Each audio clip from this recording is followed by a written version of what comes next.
Hello students, welcome to law excellence IAS academy. ఇవాళ మనం October 3వ తేదీకి సంబంధించి హిందూ న్యూస్ పేపర్లో ఉన్న ఇంపార్టెంట్ ఆర్టికల్స్ చూద్దాం. ఇవాళ మన ఫస్ట్ ఆర్టికల్ చూడండి. ఇరాన్ ఇజ్రాయెల్ మీద దాడి చేసింది, అవునా? మరి దీనిని మనం ఏ సబ్జెక్ట్కి లింక్ చేసుకుంటాం? ఇంటర్నేషనల్ రిలేషన్స్లో చదువుకుంటాం.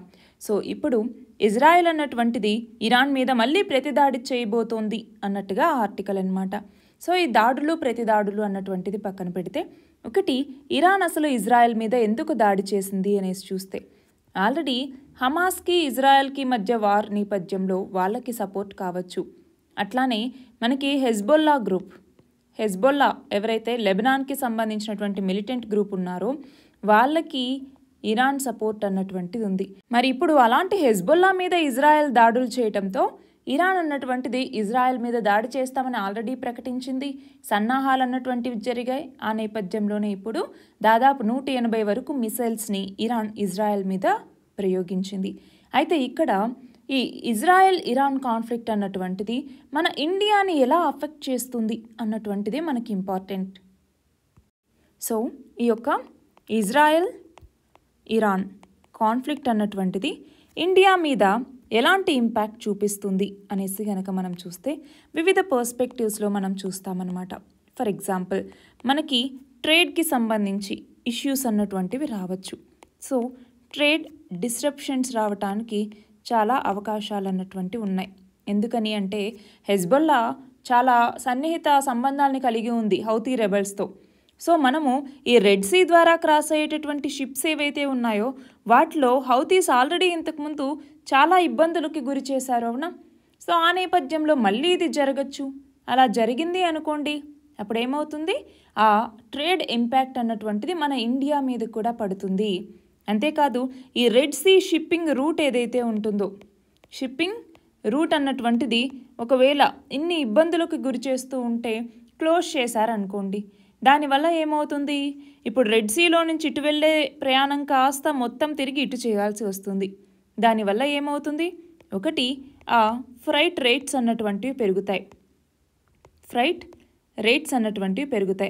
రెండవది, టైం అన్నటువంటిది పెరుగుతుంది, అవునా?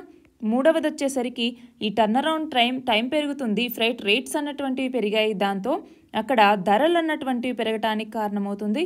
దాని ద్వారా ఇన్ఫ్లేషన్ కూడా పడే అవకాశం అన్నటువంటిది ఉంది. అంతేకాకుండా మనకి ఆయిల్కి సంబంధించి, అంటే పెట్రోలియం ప్రోడక్ట్స్ ఉంటాయా? సో ఆ పెట్రోలియం ప్రోడక్ట్స్కి సంబంధించి కూడా సప్లై చైన్లో ఇబ్బందులు అన్నటువంటివి తలెత్తుతాయి. దాంతో మన దేశంలో ఏమవుతుంది? పెట్రోల్, డీజిల్ వీటి రేట్స్ అన్నటువంటివి పెరగచ్చు. అంతేకాకుండా ఇక్కడ మనం గమనించాలి, వాటి ఇంపాక్ట్ అన్నటువంటిది ఇక్కడ ఉన్నటువంటి మన రిఫైనరీస్ ఏవైతే ఉంటాయో వాటి మీద పడుతుంది, అవునా? సో ప్రాఫిట్స్లో అక్కడ కూడా ఇంపాక్ట్ అన్నటువంటిది కనపడుతుంది. ఇది మాత్రమే కాదు, ఇంకొకటి మనం గమనిస్తే కనుక ఈ వెస్ట్ ఏషియాతో ట్రేడ్ చేస్తూ ఉన్నప్పుడు, ఫర్ ఎగ్జాంపుల్ ఇటు సౌదీ అరేబియా కావచ్చు, యూఏఈ కావచ్చు, కువైట్ కావచ్చు, ఖతార్ కావచ్చు.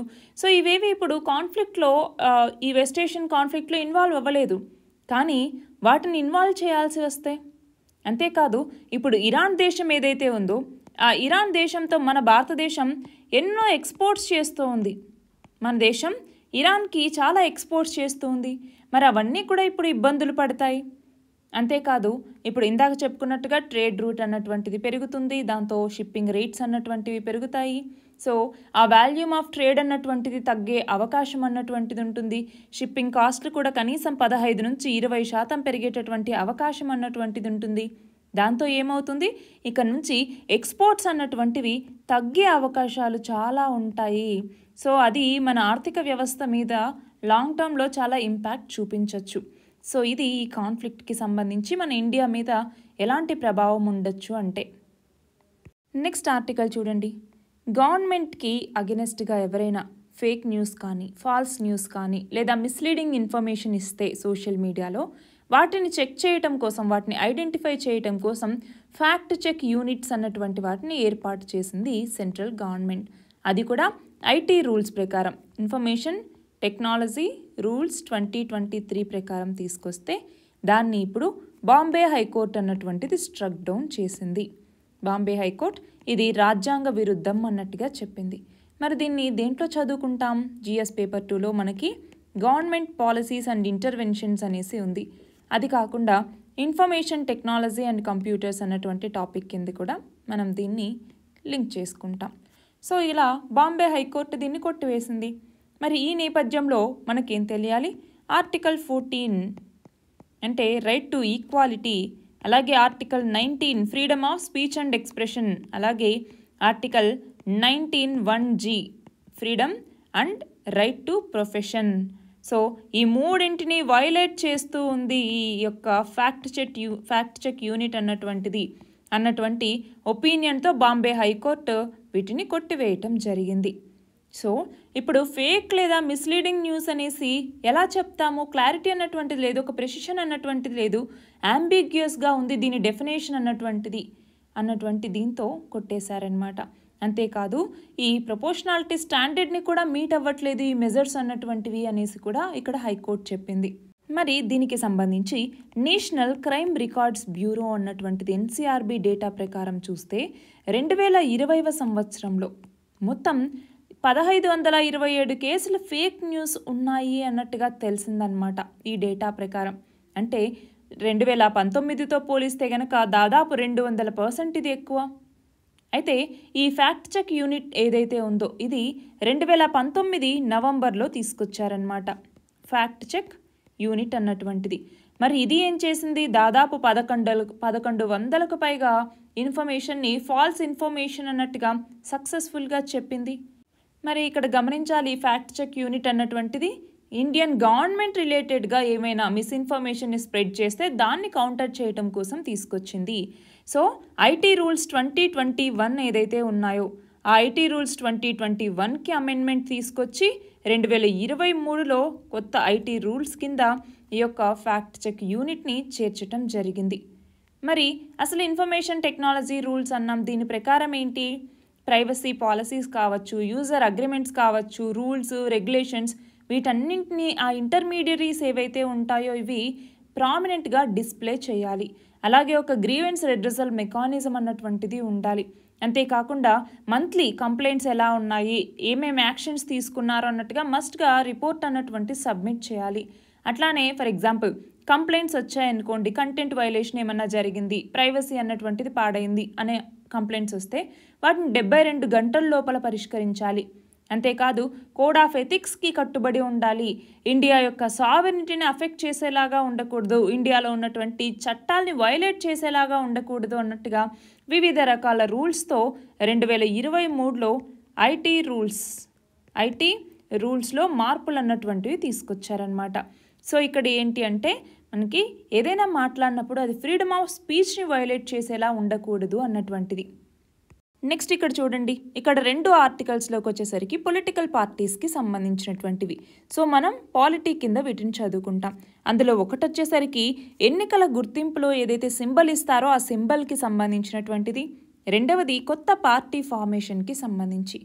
సో ఇప్పుడు ఫర్ ఎగ్జాంపుల్ ఒక పొలిటికల్ పార్టీని ఏర్పాటు చేశారు, అనౌన్స్ చేశారు.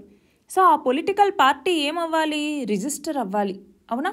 సో ఆ పొలిటికల్ పార్టీ యొక్క రిజిస్ట్రేషన్ ప్రొసీజర్ అన్నటువంటిది ఎలా ఉంటుంది, అలాగే పొలిటికల్ పార్టీకి సింబల్స్ అన్నటువంటివి ఎలా కేటాయిస్తారు, ఈ 2 టాపిక్స్కి సంబంధించినవే ఈ ఆర్టికల్స్ అనమాట.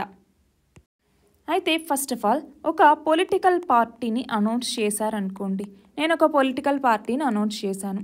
సో ఆ పొలిటికల్ పార్టీ యొక్క రిజిస్ట్రేషన్ అన్నటువంటిది ఎలా జరుగుతుంది అంటే, ఒకటి మన భారత రాజ్యాంగంలో ఆర్టికల్ 324 అన్నటువంటిది ఉంది ఎలక్షన్ కమిషన్కి సంబంధించి, అంతేనా? రెండవది వచ్చేసరికి representation of people's act RPA చట్టం ఏ సంవత్సరంలో? 1951వ సంవత్సరంలో. ఇందులో మనకి సెక్షన్ 29A అన్నటువంటిది ఉందన్నమాట. సో ఈ 2 మనకి ఒక పొలిటికల్ పార్టీ రిజిస్ట్రేషన్కి చాలా అవసరం. ఫర్ ఎగ్జాంపుల్ ఇక్కడ ఎలక్షన్ కమిషన్ అన్నటువంటిది గైడ్ లైన్స్ ఇస్తుంది ఆ పార్టీకి రిజిస్ట్రేషన్ చేసుకోవాలి అంటే. అంతేకాదు ఎలక్షన్ కమిషన్ అన్నటువంటిది ఏదైనా ఒక పార్టీ రిజిస్ట్రేషన్ కావాలి అని కోరుకుంటే అప్పుడు ఆ పార్టీ ఫామ్ అయినటువంటి 30 రోజుల లోపల 30 డేస్ లోపల అప్లికేషన్ అన్నటువంటిది వీళ్ళు పెట్టుకోవాల్సి ఉంటుంది. ఆ అప్లికెంట్ వాళ్ళ యొక్క పార్టీ నేమ్ ఏంటి, అంతేకాదు ఫర్ ఎగ్జాంపుల్ నేను లా ఎక్సలెన్స్ అన్నాను అనుకోండి. లా ఎక్సలెన్స్ అన్నటువంటి పార్టీని నేను కనీసం 2 నేషనల్ డైలీ న్యూస్ పేపర్స్లోను అలాగే ఒక లోకల్ డైలీ న్యూస్ పేపర్స్లోను 2 నేషనల్ అలాగే ఒక లోకల్ డైలీ న్యూస్ పేపర్స్లోను పబ్లిష్ చేయాల్సి ఉంటుంది. అంతేకాదు ఆ పబ్లికేషన్ అన్నటువంటిది ఎలక్షన్ కమిషన్ యొక్క వెబ్సైట్లో డిస్ప్లే చేయాలి ఆ నోటీస్ని. అంతేకాదు ఆ అప్లికేషన్తో పాటు 10,000 రూపీస్ డీడీ కట్టాలి. దానికి సంబంధించిన మెమరాండం, రూల్స్ అండ్ రెగ్యులేషన్స్ ఏవైతే ఉంటాయో వాటన్నింటినీ ఫాలో అవ్వాలన్నమాట. దాని తర్వాత ఆ అప్లికేషన్ ప్రెసిడెంట్ లేదంటే ఆ పార్టీకి సంబంధించినటువంటి జనరల్ సెక్రటరీ ఉంటారు కదా, సో ఆ పార్టీకి సంబంధించినటువంటి ప్రెసిడెంట్ లేదంటే ఆ పార్టీకి సంబంధించినటువంటి జనరల్ సెక్రటరీ, సో వీళ్ళిద్దరి ముందుకు వెళ్తుందన్నమాట. దాని తర్వాత ఇండివిజువల్ అఫిడవిట్స్ అన్నటువంటివి కనీసం 100 మంది దగ్గర నుంచి రావాలి. అఫిడవిట్స్ 100 మంది దగ్గర నుంచైనా, పార్టీకి సంబంధించిన 100 మెంబర్స్ దగ్గర నుంచైనా కనీసం రావాలి. మరి వాళ్ళు వేరే ఏ పొలిటికల్ పార్టీకి చెంది ఉండకూడదన్నమాట, రిజిస్టర్ అయ్యి ఉండకూడదు. సో ఈ క్రైటీరియా అన్నీ ఫాలో అయిన తర్వాత ఆ పార్టీ యొక్క రిజిస్ట్రేషన్ అన్నటువంటిది ఫినిష్ అవుతుంది. అంతేకాదు ఎలక్షన్ కమిషన్లో రిజిస్టర్ చేసుకోవటం అన్నటువంటిది మ్యాండేటరీనా ఒక పార్టీ అంటే మ్యాండేటరీ కాదు, ఇది గుర్తుంచుకోవాలి. ఎలక్షన్ కమిషన్ దగ్గర రిజిస్ట్రేషన్ చేసుకోవటం అన్నటువంటిది మ్యాండేటరీ కాదు. కానీ రిజిస్ట్రేషన్ చేసుకుంటే రేపు ఎలక్షన్స్లో ఎక్కువ ఓట్లు అన్నటువంటి వచ్చాయి అంటే స్టేట్ పార్టీగానో నేషనల్ పార్టీగానే గుర్తింపు పొందటానికి మనకి ఛాన్సెస్ అన్నటువంటి ఉంటాయి. అందులోనూ స్టేట్ పార్టీగా గుర్తింపు పొందాలి అన్నా లేదా నేషనల్ పార్టీగా గుర్తింపు పొందాలి అన్నా కూడా వాటికి కొంత క్రైటీరియా అన్నటువంటిది ఉంటుంది. ఆ క్రైటీరియాని తప్పనిసరిగా మనం చేరుకోవాల్సి ఉంటుంది. ఫర్ ఎగ్జాంపుల్ స్టేట్ పార్టీ అనుకోండి, కనీసం 5 కండిషన్స్ని అయినా ఫాలో అవ్వాలి. అంటే అసెంబ్లీ ఎలక్షన్స్లో అట్లీస్ట్ 2 సీట్స్ రావటమా, లేదా అట్లీస్ట్ 6% ఓట్స్ అన్నటువంటి ఉండటమా, లేదు అనుకుంటే అట్లీస్ట్ ఎవ్రీ 25 సీట్స్ లోక్సభకి సంబంధించి 1 సీట్ అన్నటువంటిది రావటమా, ఇలాగా 5 కండిషన్స్ స్టేట్ పార్టీకి సంబంధించి ఉంటాయి. అదే నేషనల్ పార్టీకి అయితే 3 కండిషన్స్ ఉంటాయన్నమాట. సో అక్కడేంటి, స్టేట్ పార్టీగా కనీసం 4 రాష్ట్రాల్లో గుర్తింపు అన్నా పొందుండాలి, లేదనుకుంటే టోటల్ లోక్సభ సీట్స్లో కనీసం 2% సీట్స్ అయినా వచ్చి ఉండాలి. అలాగా క్రైటీరియా అన్నటువంటిది ఉంటుందన్నమాట. అయితే ఇక్కడ మనం గమనించాలి, ఒక పార్టీని నేషనల్ పార్టీగానో లేకపోతే స్టేట్ పార్టీగానో గుర్తిస్తే అప్పుడు ఏమవుతుంది అంటే వాళ్ళకంటూ ఒక రిజర్వ్డ్ సింబల్ అన్నటువంటిది ఉంటుంది. అంతేకాదు ఆ పార్టీస్ మనకి నామినేషన్ని ఫైల్ చేసేటప్పుడు ఒక్క ప్రపోజర్ ఉంటే సరిపోతారు వాళ్ళకి. అంతేకాకుండా ఎలక్టోరల్ రోల్స్ ఫ్రీ ఆఫ్ కాస్ట్తో 2 సెట్స్ వాళ్ళకి ఇవ్వటం జరుగుతుంది. ఇది మాత్రమే కాకుండా వాళ్ళు ఆ స్టేట్ ఓన్డ్ ఆకాశవాణి కావచ్చు లేదా బ్రాడ్కాస్ట్ అలాంటి ఫెసిలిటీస్ వాళ్ళకు ఉంటాయి. అంతేకాకుండా ఆ పార్టీ ఆఫీసెస్కి సబ్సిడైజ్డ్ ల్యాండ్ అందించడానికి కూడా ప్రొవిజన్స్ అన్నటువంటివి ఉంటాయి. ఇది ఇందాక మనం చూసిన వాటిలో ఒకటి. రెండవది వచ్చేసరికి ఏంటి, పార్టీ సింబల్స్ యొక్క అలొకేషన్స్కి సంబంధించి. పార్టీ సింబల్స్ అలొకేషన్ ఎలా ఇస్తారు? పార్టీ సింబల్స్ అలొకేషన్ అంటే మన భారతదేశంలో దాన్ని ఎవరు ఇస్తారో ఆ రెస్పాన్సిబిలిటీ ఎవరికి ఉంటుంది అంటే ఎలక్షన్ కమిషన్ ఆఫ్ ఇండియా అన్నటువంటిదే సింబల్స్ ఇచ్చేందుకు దానికి సంబంధించిన రెస్పాన్సిబిలిటీని కలిగి ఉంటుంది. మరి దేని ప్రకారం ఇస్తుంది అంటే election symbols reservation and allotment order అన్నటువంటిది ఉంటుందన్నమాట. అలాట్మెంట్ ఆర్డర్ ఏ ఇయర్లో తీసుకొచ్చారు? 1968లో. దాని ప్రకారమే ఎలక్షన్ కమిషన్ అన్నటువంటిది సింబల్స్ని ఇస్తుంది. సో అక్కడ ఏంటి, ఒక స్పెసిఫికేషన్, రిజర్వేషన్, చాయిస్ ఇవన్నీ కూడా ఉంటాయన్నమాట. సో ఈ సింబల్స్ని రిజర్వ్ చేసుకోవచ్చు, లేదు అనుకుంటే అన్రికగ్నైజ్డ్ పొలిటికల్ పార్టీకి అయితే మనకి ఎక్స్క్లూజివ్గా ఏమీ ఇవ్వరు, అది కాకుండా ఫ్రీగా కూడా కొన్ని సింబల్స్ని ఇవ్వచ్చు. సో పొలిటికల్ పార్టీ మనం చూస్తే ఒక నేషనల్ లేదంటే స్టేట్ పార్టీగా రికగ్నైజ్ అయ్యారనుకోండి, వాటికి రిజర్వ్ చేసుకోవచ్చు. సో ఇప్పుడు మనకి గమనిస్తే ఇప్పుడు ఉన్నటువంటి 6 నేషనల్ పార్టీస్, 26 స్టేట్ పార్టీస్, అలాగే దాదాపు మన భారతదేశంలో 2500 పైగా అన్రికగ్నైజ్డ్ పార్టీస్ ఉన్నాయి. అన్రికగ్నైజ్డ్ అంటున్నాను, అన్రిజిస్టర్డ్ అనట్లేదు. ఇక్కడ రిజిస్ట్రేషన్ ఒకటి, రెండోది రికగ్నిషన్ ఒకటి. సో ఇక్కడ రిజిస్ట్రేషన్ అంటే ఏంటి, ఆ పార్టీ ఎలక్షన్ కమిషన్ దగ్గర రిజిస్టర్ చేసుకోవాలి రిప్రజెంటేషన్ ఆఫ్ పీపుల్స్ యాక్ట్ కింద. అప్పుడు రిజిస్ట్రేషన్ అంటాం, ఒక పొలిటికల్ పార్టీగా రిజిస్టర్ అవుతుంది. రికగ్నిషన్ అంటే ఏంటి, ఒక పొలిటికల్ పార్టీ స్టేట్ పార్టీగా లేదా నేషనల్ పార్టీగా రికగ్నిషన్ పొందటం అనమాట. అలా మన భారతదేశంలో 2500కు పైగా రిజిస్టర్డ్ అన్రికగ్నైజ్డ్ పార్టీస్ అన్నటువంటివి ఉన్నాయి. సో ఇది గుర్తుంచుకోవాలి. సో ఇప్పుడు ఏంటి, రికగ్నైజ్డ్ నేషనల్ అలాగే స్టేట్ పార్టీస్కి ఎక్స్క్లూజివ్ సింబల్స్ అన్నటువంటివి ఇక్కడ ఉంటాయన్నమాట.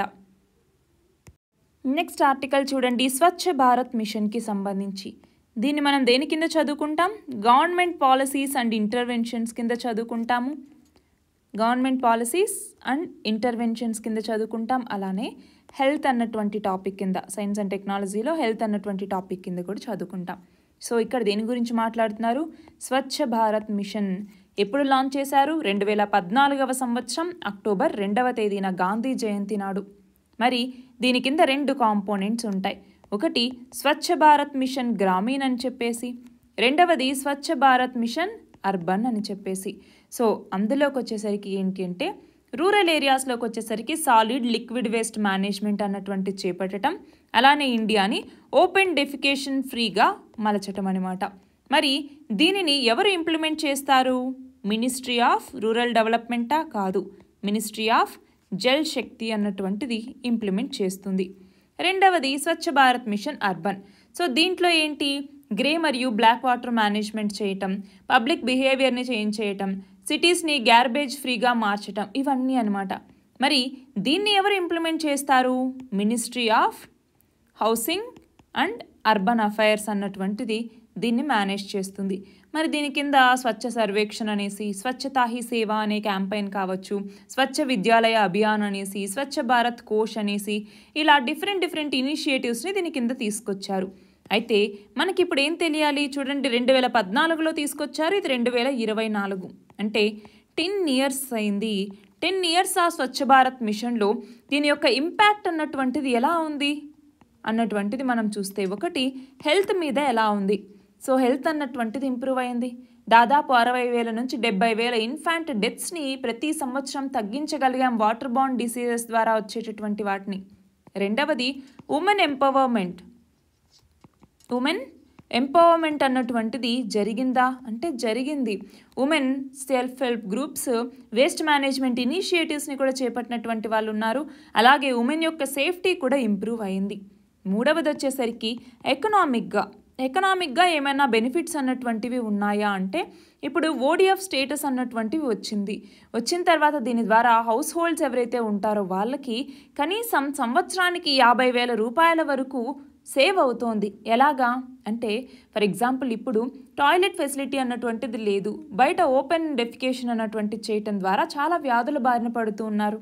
సో దానికి కావాల్సిన మెడికల్ ఎక్స్పెన్సెస్ కావచ్చు, అలాగే హెల్త్కి ఏవైతే ఇంపాక్ట్స్ ఉంటాయో అవి కావచ్చు, అలాగే వాళ్ళ ట్రావెల్ టైం కావచ్చు, వీటన్నింటి ద్వారా కూడా మనం మనీని సేవ్ చేస్తూ ఉన్నట్టే.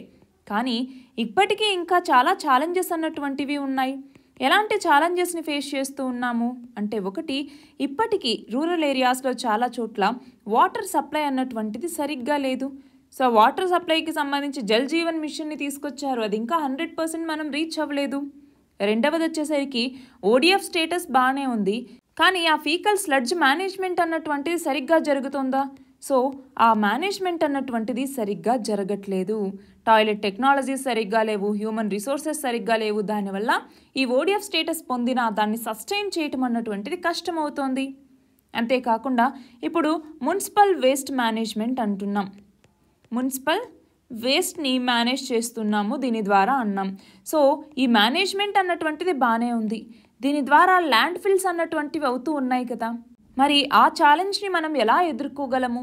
ఇవన్నీ కూడా దీని కింద ఉన్నటువంటి ప్రశ్నలే. మరి ఇప్పుడు ఏం చేయాలి? ఇందాకన్నట్టుగా ఓడిఎఫ్ స్టేటస్ వస్తుంది, ఓకే, దాన్ని సస్టైన్ చేసుకోవాలి. సో రెగ్యులర్ చెక్స్ అన్నటువంటివి ఉండాలి, మానిటర్ చేస్తూ ఉండాలి, టాయిలెట్స్ని మరింతగా మెయింటైన్ చేయాలి, అలాగే కమ్యూనిటీ పార్టిసిపేషన్ అన్నటువంటిది ఉండాలి, అలాగే సాలిడ్ వేస్ట్ మేనేజ్మెంట్ అన్నటువంటిది సరిగ్గా జరగాలి, వేస్ట్ సెగ్రిగేషన్ అన్నటువంటిది జరగాలి, దానికి కావాల్సిన ఇన్ఫ్రాస్ట్రక్చర్ మీద ఇన్వెస్ట్మెంట్స్ తీసుకురావాలి. అలానే వీటన్నింటికి కూడా మనం టెక్నాలజీని వాడుకోవాల్సినటువంటి అవసరం అన్నటువంటిది ఉంది. మన నెక్స్ట్ ఆర్టికల్ చూడండి, 2 ఉమెన్ నేవీ ఆఫీసర్స్ సీ వోయేజ్కి వెళ్ళబోతూ ఉన్నారు. సో ఈ నేపథ్యంలో దీన్ని మనం దేని కింద చదువుకుంటాం? డిఫెన్స్ అండ్ సెక్యూరిటీ టాపిక్ కింద చదువుకుంటాం. సో ఇక్కడ ఏంటి అంటే ఇద్దరు ఇండియన్ నేవీ ఉమెన్ ఆఫీసర్స్ ఈ సెయిలింగ్ ఎక్స్పెడిషన్కి వెళ్ళబోతున్నారు. సో గ్లోబ్ చుట్టూ ఒక నేవిగేషన్ అన్నటువంటిది ఫినిష్ చేస్తారు, సర్కమ్ నావిగేషన్ అంటూ ఉంటాం. సో దీన్ని దేని కింద చేపట్టబోతూ ఉన్నారు అంటే మనకి దీనికంటూ ఒక పేరును పెట్టారనమాట, నావికా సాగర్ పరిక్రమ అని చెప్పేసి. నావికా సాగర్ పరిక్రమ అనేసి పిలుస్తాం. సో ఈ ప్రోగ్రామ్ కింద ఇందులో సెకండ్ ఎడిషన్ అనమాట. దీని ప్రకారం ఇప్పుడు వీళ్ళిద్దరూ వెళ్ళబోతున్నారు. అది కూడా 2 ఈ యొక్క షిప్స్ మీద, సెయిల్ ట్రైనింగ్ షిప్స్ అంటూ ఉంటాం. అవి ఏంటి, ఐఎన్ఎస్ తరంగిణి అలాగే ఐఎన్ఎస్ సుదర్శిని అలాగే ఐఎన్ఎస్ తరంగిణి. వీటి కింద వీళ్ళు సర్కమ్ నావిగేషన్ అన్నటువంటిది చేయబోతూ ఉన్నారు. సో ఇప్పుడు దీని ద్వారా ఏమవుతుంది, మనకి చేయబోతున్నారు, ఓకే బాగానే ఉంది. సో ఈ సీ వోయేజెస్ వల్ల మనకి ఉండేటటువంటి లాభాలేంటి అంటే, ఒకటి ఇక్కడ ఉమెన్ని పంపించబోతూ ఉన్నారు. సో జెండర్ ఈక్వాలిటీని సాధించడంలో భాగంగా ఇది ఒక చిన్న ప్రయత్నం అనుకోవచ్చు. 2 ఓషన్ ఎక్స్పెడిషన్ని చేయటానికి ఇది ఉపయోగపడుతుంది. సో దీనివల్ల వీళ్ళలాగా మూవ్ అయ్యేటప్పుడు క్లైమేట్ చేంజ్ యొక్క ఇంపాక్ట్ అన్నటువంటిది ఎలా ఉంది, అది మెరైన్ ఎకోసిస్టమ్ మీద ఎలా పడుతుంది, మెరైన్ ఫిషరీస్ని మనం ఎలా ఉపయోగించుకోవచ్చు, ఫుడ్ సెక్యూరిటీని ఎలా రీచ్ అవ్వచ్చు, అలాగే కోస్టల్ ఫిషర్ కమ్యూనిటీస్ యొక్క లైవ్లీహుడ్స్ అనేటివి ఎలా ఉన్నాయి, మెరైన్ ఎకోసిస్టమ్ని ఎలా ప్రొటెక్ట్ చేయొచ్చు. సో వీటన్నింటినీ తెలుసుకోవటం కోసం ఇవి ఉపయోగపడుతుందన్నమాట. మరి ఈ నేపథ్యంలో మనం మళ్ళీ ఫిషరీస్కి కనెక్ట్ చేసుకున్నాం అనుకోండి, అప్పుడు మనం మళ్ళీ స్టాటిస్టిక్స్ చూసుకుంటాం. ఏమని, వరల్డ్ ఆఫ్ ఫిష్ ఎక్స్పోర్ట్స్కి సంబంధించి మన భారతదేశం 4వ స్థానంలో ఉంది. అదే ఇన్లాండ్ క్యాప్టివ్ ఫిష్ ప్రొడక్షన్కి సంబంధించి 1వ స్థానంలో ఉంది. అదే ఆక్వాకల్చర్ ద్వారా ఫిష్ ప్రొడక్షన్లోనేమో 2nd ప్లేస్లో ఉంది. ఓవరాల్ ఫిష్ ప్రొడక్షన్ వరల్డ్లో అయితే 3rd ప్లేస్లో ఉంది. అంతేకాదు దాదాపు 3 కోట్ల మంది జనాభా ఈ ఫిషరీ సెక్టార్ మీద ఆధారపడి బతుకుతూ ఉన్నారు. సో ఈ నేపథ్యంలో మళ్ళీ ప్రధానమంత్రి మత్స్య సంపద యోజన అన్నటువంటిది, అలాగే పాక్ బే స్కీమ్ అన్నటువంటిది కావచ్చు, అలాగే fisheries and aquaculture infrastructure development fund FIDF అన్నటువంటి దాన్ని గవర్నమెంట్ ఏర్పాటు చేసింది. సో ఇవన్నీ కూడా మళ్ళీ దీని కింద చదువుకుంటాం. నెక్స్ట్ ఆర్టికల్ చూడండి, ట్రైబల్స్కి సంబంధించి. సో ఇది మనం పేపర్ 2లో ఇష్యూస్ రిలేటెడ్ టు SC/ST అన్నటువంటి టాపిక్ కింద చదువుకుంటాం. Issues related to SCs and STs. ఇది కాకుండా గవర్నమెంట్ పాలసీస్ అండ్ ఇంటర్వెన్షన్స్ ఈ టాపిక్ కింద కూడా మనం లింక్ చేసుకుంటాం అన్నమాట. సో ఇక్కడ ఏమవుతుంది అంటే, మన ప్రధాని నరేంద్ర మోదీ నిన్న ఒక కొత్త స్కీమ్ని ప్రకటించడం జరిగింది, లాంచ్ చేయటం జరిగింది. ఆ స్కీమ్ పేరు ఏంటి అనేసి కనుక మనం చూస్తే చూడండి, ధర్తీ ఆబా జనజాతీయ గ్రామ ఉత్కర్ష్ అభియాన్ అన్నటువంటిది. మరి ఇది ట్రైబల్ పీపుల్కి సంబంధించి తీసుకొచ్చినటువంటి 2nd mega tribal centric scheme అనుకోవచ్చు. అంటే చిన్న చిన్న స్కీమ్స్ చాలా ఉన్నాయి, బట్ లార్జ్ స్కీమ్స్కి సంబంధించి ఇది 2nd అనుకోవచ్చు. మరి ఫస్ట్ది ఏంటి అంటే PM జన్మన్ అన్నటువంటి స్కీమ్ అనమాట. PM జన్మన్. ఈ PM జన్మన్ స్కీమ్ని ఎప్పుడు తీసుకొచ్చారు, ఎవరి కోసం తీసుకొచ్చారు అంటే, మనకి ట్రైబల్ లీడర్ అయినటువంటి బిర్సా ముండా ఈయన యొక్క జన్మదినోత్సవం సందర్భంగా PM జన్మన్ని లాస్ట్ ఇయర్ లాంచ్ చేయటం జరిగింది. మరి ఎప్పుడు ఈయన యొక్క జన్మదినోత్సవం, బర్త్డే ఎప్పుడు, దీని ఆన్సర్ మీరు కమెంట్ సెక్షన్లో చెప్పండి. సో ఇది ఫస్ట్ మేజర్ ఇనిషియేటివ్ అనమాట. సో ఇప్పుడు అతిపెద్ద 2వ స్కీమ్ అది ఏంటి, ఇప్పుడు చెప్పుకున్నట్టుగా ధర్తీ ఆబా జనజాతీయ గ్రామ ఉత్కర్ష్ అభియాన్ అన్నటువంటి స్కీమ్ అనమాట. సో దీని ద్వారా ఏంటి అంటే, ట్రైబల్ పీపుల్ ఎవరైతే ఉంటారో వాళ్ళ కోసం దీన్ని తీసుకొచ్చారు. దాదాపు 63,000 ట్రైబల్ విలేజెస్లో సోషల్ మరియు ఎకనామిక్ డెవలప్మెంట్ కోసం, డెవలప్మెంట్కి ఉద్దేశించినటువంటి స్కీమ్ ఇది. మరి దీని ద్వారా ఏంటి అంటే, మనకి ఇప్పుడు ఏవైతే ట్రైబల్ పీపుల్ నార్మల్గా పీపుల్తో పాటు డెవలప్మెంట్ని సాధించాలి అంటే దానికి ఏమేమి అవసరమో వాటన్నింటినీ చేపట్టబోతూ ఉన్నారు. అంతేకాదు ఇక్కడ మనం గమనిస్తే 25 ఇంటర్వెన్షన్స్ని ప్లాన్ చేశారు. అయితే ఈ స్కీమ్ అన్నటువంటిది మొత్తం 80,000 కోట్ల రూపాయలతో తీసుకొచ్చారు 5 సంవత్సరాల కాలానికి గాను. సో దీని కింద ఏంటి, రోడ్స్, అలాగే స్కూల్స్ కావచ్చు. స్కూల్స్ కోసమేమో ఏకలవ్య స్కూల్స్ అన్నటువంటివి ఉన్నాయన్నమాట. అలాగే హోమ్ స్టే అన్నటువంటిది తీసుకురావటం, హోమ్ స్టే. సో ట్రైబల్ వాళ్ళు హోమ్ స్టే ఇచ్చారనుకోండి, వాళ్ళకు కొంత ఇన్సెంటివ్స్ అన్నటువంటివి ఇస్తారు. అలా హోమ్ స్టే ఉండటం వల్ల ట్రైబల్ పీపుల్ కదా, సో అక్కడికి వచ్చేటటువంటి టూరిస్టులు ఎవరైతే ఉంటారో వాళ్ళు అక్కడ నివసించడానికి వీలన్నటువంటిది ఉంటుంది, అంటే స్టే చేయడానికి వీలుంటుంది. దాని ద్వారా టూరిజం అన్నటువంటిది ప్రమోట్ చేయటం కూడా దీని కింద ఉన్నటువంటి ఒక లక్ష్యం. నెక్స్ట్ ఆర్టికల్ చూడండి, రైల్వే యాక్సిడెంట్స్కి సంబంధించి. సో మనం దీన్ని గవర్నెన్స్లో భాగంగా చదువుకుంటాం, అట్లానే గవర్నమెంట్ పాలసీస్ అండ్ ఇంటర్వెన్షన్స్లో కూడా మనం చదువుకుంటాం. సో ఇక్కడ ఏమవుతోంది అంటే రైల్వే సేఫ్టీకి సంబంధించి చాలా ఛాలెంజెస్ ఎదురవుతూ ఉన్నాయి, రైల్వే యాక్సిడెంట్స్ అన్నటువంటివి చాలా ఎక్కువ అవుతూ ఉన్నాయి అన్నటువంటి నేపథ్యంలో. సో ఇక్కడ ఏమైంది అంటే రైల్వే మినిస్టర్ కొంత డేటాని ఇచ్చారు. అందులో భాగంగా పాస్ట్ 5 ఇయర్స్లో 200కి పైగా మేజర్ రైల్వే యాక్సిడెంట్స్ అన్నటువంటివి జరిగాయి, దీని ద్వారా ఎంతోమంది చనిపోయారు అన్నట్టుగా డేటా ఇవ్వటం జరిగిందనమాట. సో ఈ నేపథ్యంలో అసలు రైల్వే యాక్సిడెంట్స్ జరగటానికి ఉండేటటువంటి రీజన్స్ ఏంటి, రైల్వే యాక్సిడెంట్స్ జరుగుతున్నాయి అంటే దానికి రీజన్స్ ఏంటి, అందులో ఒకటి వచ్చేసరికి డీరెయిల్మెంట్ అంటాం. డీరెయిల్మెంట్ అంటే ఏంటి, ఫర్ ఎగ్జాంపుల్ ఆ పర్టికులర్ ట్రైన్ ఆ ట్రాక్ మీద కాకుండా పక్కకు వచ్చేసేయటం అనమాట. దాని ద్వారానే 70% ట్రైన్ క్రాషెస్ అన్నటువంటివి జరుగుతూ ఉన్నాయి. క్యాగ్ దీని గురించి చెప్పిందనమాట. రెండవది వచ్చేసరికి హ్యూమన్ ఎర్రర్స్. హ్యూమన్ ఎర్రర్స్ అంటే ఏంటి, రైల్వే స్టాఫ్ ఎవరైతే ఉంటారో వాళ్ళు దానికి సంబంధించినటువంటి ఆపరేషన్, మెయింటెనెన్స్, మేనేజ్మెంట్ ఇవన్నీ చూసుకుంటూ ఉంటారు. సో వాళ్ళ నెగ్లిజెన్స్ కావచ్చు, కరప్షన్ కావచ్చు, సేఫ్టీ రూల్స్ ప్రొసీజర్స్ని పక్కన పెట్టడం కావచ్చు, వీటి ద్వారా హ్యూమన్ ఎర్రర్స్ అనేవి ఉంటాయి. సో దాంతో కూడా ఈ ప్రమాదాలు అన్నటువంటివి జరుగుతాయి. మూడవది వచ్చేసరికి రైల్వే సిగ్నల్స్ ఏవైతే ఉంటాయో ఆ సిగ్నలింగ్లో ఉన్నటువంటి ఫెయిల్యూర్స్ వల్ల కూడా రైల్వే యాక్సిడెంట్స్ అన్నటువంటివి జరుగుతాయి. ఫర్ ఎగ్జాంపుల్ టెక్నికల్ గ్లిచెస్ అనేవి రావచ్చు, పవర్ అన్నటువంటిది ఉండకపోవచ్చు, హ్యూమన్ ఎర్రర్స్ కూడా ఇందులోనూ మనము కన్సిడర్ చేస్తాం. ఇది కాకుండా కొన్నిసార్లు ఎలా ఉంటాయి అంటే క్రాసింగ్స్ ఉంటాయి కదా, నార్మల్గా మ్యాన్డ్ లెవెల్ క్రాసింగ్స్ అనేసి ఉంటాయి, వీటిలో యాక్సిడెంట్స్ కొంచెం తక్కువగానే జరుగుతూ ఉంటాయి. ఇది కాకుండా అన్మ్యాన్డ్ లెవెల్ క్రాసింగ్స్ అనేసి ఉంటాయన్నమాట. సో వీటిలోకి వచ్చేసరికి ఏంటి అంటే రైల్వే ట్రాక్స్ బ్యారియర్స్ కానీ సిగ్నల్స్ కానీ లేకుండా ఉంటాయా, ఆ టైంలో ఏమవుతుంది అంటే ఒకసారి ఆ రూట్లోకి ఎవరైనా వచ్చినప్పుడు అలాగా ఇబ్బందులు అన్నటువంటివి వస్తూ ఉన్నాయి. ఇది కాకుండా రైల్వే ఇన్ఫ్రాస్ట్రక్చర్లో ఉన్నటువంటి డెఫిసిట్స్ అన్నటువంటివి కావచ్చు, అట్లానే సేఫ్టీ అన్నటువంటిది కూడా ఒక ఛాలెంజ్గానే ఉంది. ఫర్ ఎగ్జాంపుల్ రైల్వేస్ ఏం చేస్తూ ఉన్నారో ఆ పీరియాడిక్గా ఇన్స్పెక్షన్స్ అన్నటువంటివి చేపట్టాలి. సో టాప్ డౌన్ అప్రోచ్ అన్నటువంటిది మనం చూసుకుంటూ రెస్పాన్సిబిలిటీ అన్నటువంటిది చూస్తూ ఉండాలి.